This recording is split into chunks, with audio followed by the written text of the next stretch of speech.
Hey, friends at North Haven, this is Connie Marshall. I am here today, have the privilege of interviewing Nick LaRocca, our new music guy. Nick's been at the church now for a little over a month and has been helping with our online service and is Zooming with the choir on Wednesday nights, attending meetings and all kinds of stuff. So I've gotten to know Nick pretty well, but I know many of you haven't. So the purpose today is to introduce Nick to the general congregation so you can all get to know him. Nick, we would normally, on your first Sunday, we would normally have a nice reception with punch and cookies and, a lot of time to visit out in the atrium, but clearly that's not happening. So maybe someday it will, but for the time being, Zoom is how we're going to have to do this. So if you'll sort of start off by telling us a little bit about yourself, maybe your childhood, how you grew up, and then I'd love to know what interested you and got you started with church music. Yeah, well, thanks so much for sitting down and letting me do this with you all today. I'm really so happy to be a part of the North Haven community. I grew up in the South. That's like the long and the short of it, and have made my way to Dallas. I have been here for the past 12 years teaching and working as a church musician in the Metroplex. And so I'm excited to be at North Haven now. And what is your educational background? I have a bachelor's of music education and a business minor from Louisiana State University. And I have a master's in sacred music as well as a master's in choral conducting from SMU. Great.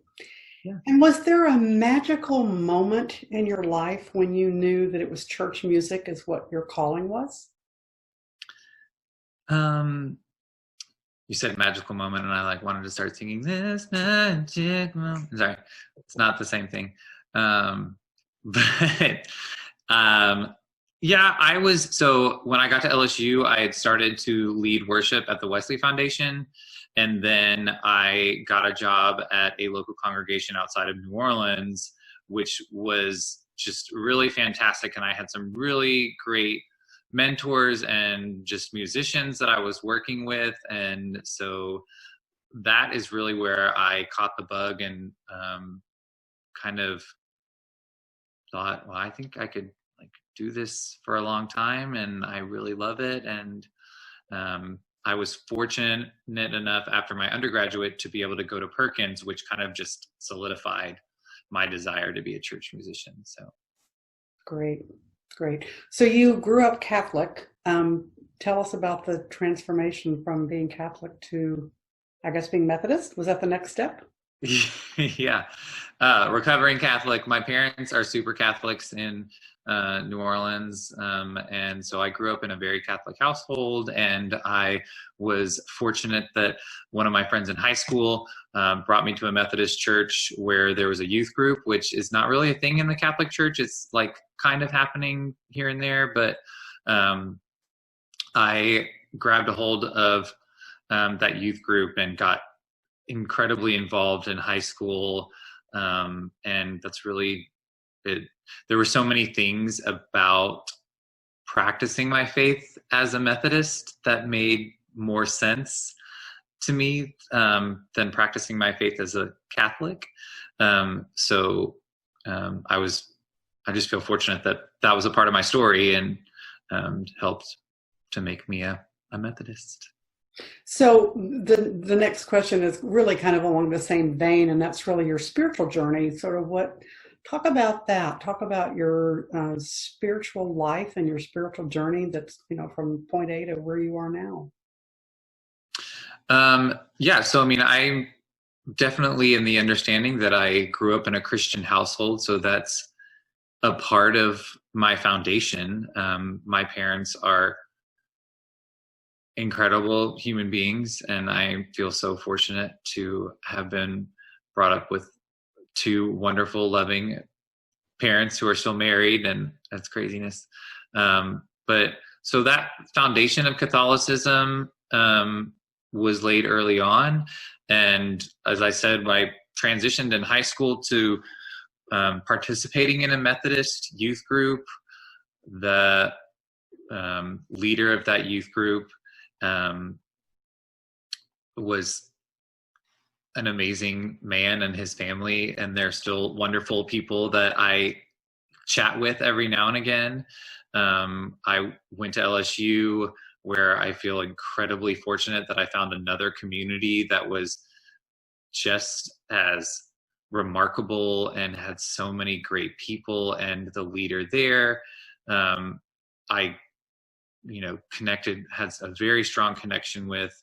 And so I think I was lucky in those formative years of high school and my undergraduate that I found places to connect. I found places for my faith to grow and be fostered and be challenged. And then when I got to Perkins, I think, as so many of us do when we get to Perkins, we realize how much we don't know, and are challenged in ways that I could have never imagined, but am really thankful that I had that experience to meet with, individuals who study for their lifetime the Bible and just what it means to be a part of the Christian community, and for them to challenge my faith in this totally new and radical way. But then too, as well, to in that time also be planted in a community that was Ridgewood Park, that was this new family of faith for me as well. And so that's a little bit about kind of how my faith has been formed, I guess. Great. So we talked a little bit about the past. It might be interesting to switch now to the future. So I'm going to imagine that there are people in the congregation that are curious about maybe your vision for North Haven's musical future and what you envision happening, and what would be a good and fun thing to have happen musically for you at North Haven. I am thrilled about the amount of artistic expression, the level of engagement that I see already at North Haven. And that's really two of the things that I guess attracted me to the congregation is, I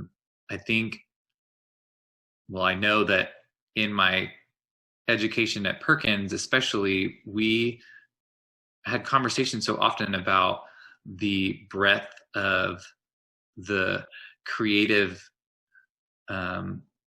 ability that is possible in a worship service, and how often that kind of can get molded into a small box. And I don't feel like North Haven is that small box. It's kind of an anything is possible, which is exciting. And I want to continue to foster and find ways for us as a community to say we want to be able to use the full breadth of our creativity, whether that's, whatever that is, visual, performing, written expression. All of those things I think are incredibly important to continue to foster what has been, what is, and what's to come.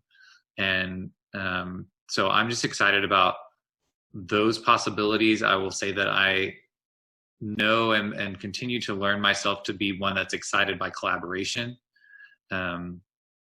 So bringing that into the worship service in all of the ways it can, not only me being able to collaborate with the different individuals who are already a part of North Haven, but I'm excited about the possibilities of how can we connect this North Haven community to our broader community, to our global community, and how can we collaborate? This pandemic has caused us to use more tools online and to find different ways to connect with one another. And so hopefully through having to learn some new things, we're going to be able to do even more things in the future, and it's going to feel easier and more natural for us to connect and collaborate outside of our own circle. That's great. That's great. Okay, this next question may be a little odd because it's a little like asking a parent which one is their favorite child. Do you have a favorite style of music? What do you listen to in your car? What kind of music do you enjoy? And is there any kind of music that you're just not all that crazy about? Well, I will often tell my high school students that I try and learn and appreciate the rap genre. But it's not something that I would like put on in the background at my house all the time. But again, I like learn and appreciate and realize that just because it's not my thing doesn't mean it's not someone else's. But as far as like, do I have a favorite? I will say that in those formative years of high school and even through college, that the modern worship expression, contemporary, or whatever you want to call it, that formed my faith in a big way, and it really spoke to me. And so that will always be an important part of who I am. I love that at Ridgewood Park, and through my training at Perkins, I learned the Methodist hymnal. And so now have this deeper understanding and appreciation for how hymns can lead us in worship and how people really connect to that music, as well as at Perkins. Michael Hahn and Chris Anderson, I'm so thankful that I was there to learn from them, because they really opened me to Zay and to so many other global forms of worship that I so appreciate. Choral music is obviously something that I have a deep appreciation and love for, which is why I'm really glad that I get to work at a place where I can do choral music with adults and children.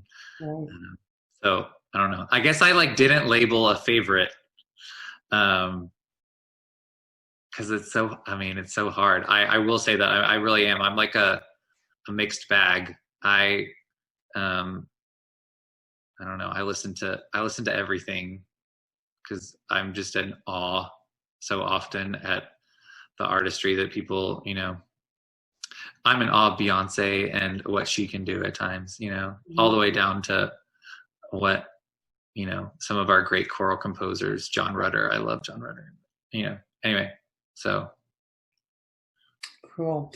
One question I was going to ask you, and you sort of touched on it a minute ago, the congregation also may not know that this is not your only job. So you might want to let them know about your other job. Yes, I am super fortunate to be the choir director at Centennial High School in Frisco. I just finished my first year there. I've been teaching in the Metroplex for almost 10 years now, and have been mainly in the I've always been a high school teacher. I don't speak middle school as well as others do, so I try and stick with the high school students. But I always thought that I wanted to be a teacher when I was especially when I was at LSU. That was just really something that was on my heart, and something I was excited to do. And so I'm so glad that I get to be a part of that experience and get to work with high school students every day. I'm excited to get back to it. But, yeah. Is that going to happen? It will, in some way, shape, and form. I hope that we can do it in the safest way possible, and I am working on that right now with a number of other individuals in at least Frisco ISD, to find ways for us to come back and be a community, but to do it safely. But yeah, it's going to happen. I had a Zoom call last night with a bunch of my kids, so slowly but surely getting the ball rolling. But that's good.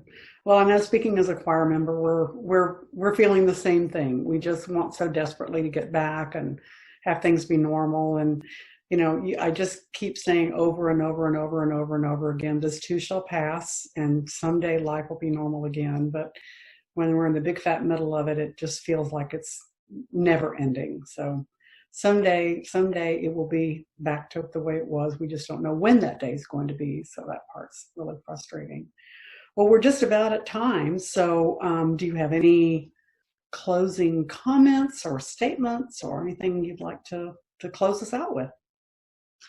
I don't know. I guess maybe I can speak to, in the end, to speak to just that I think, at least right now, we're not going to go back to normal, and that's okay. We're going to move towards something better, something that's still going to allow us to worship this wonderful, creative God, and is going to allow us to be in community in new ways that we never dreamt we could. And it's going to make us better. It's going to make us stronger. It's going to connect us more than we ever thought it could. And I'm just excited that I get to be a part of that here at North Haven with all of you. Well, I know I speak for everyone in the congregation when we welcome you, Nick LaRocca. We are so glad that you are with us, and we can't wait to be back together in person. So thank you again for your time today. It was a pleasure visiting with you. Thank you. All right. See you soon. Bye-bye. Bye.